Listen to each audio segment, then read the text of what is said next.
इथं बघ मला काहीच येत नाही, तरी बी बघ काय चापून चुपून निघालोय मी. मध्या तुला सध्यानं दिलं का रे 5 रुपये? नाही, कवाच देत नाहीत.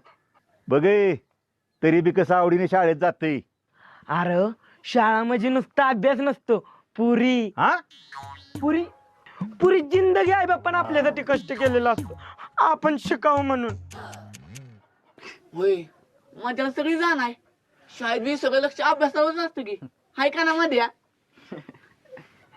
बघ अरे त्या मध्याचा खा जरा. येत जा रोज सकाळचा, देत जाईन. अरे भाड्या तसं म्हणायचं असतं. अहो मग कशाला काय बी म्हणताय त्याला? तो का आता बारका राहिलाय व्हय? म्हणजे दिसायला असला बारका तरी तो 10वीत गेलाय. मागितलं पोरानं 5 रुपये तर काय बिघडलं? अरे पुन्हा तशी सवय लागती. पैसे द्या तर शाळेत जातो, पैसे द्या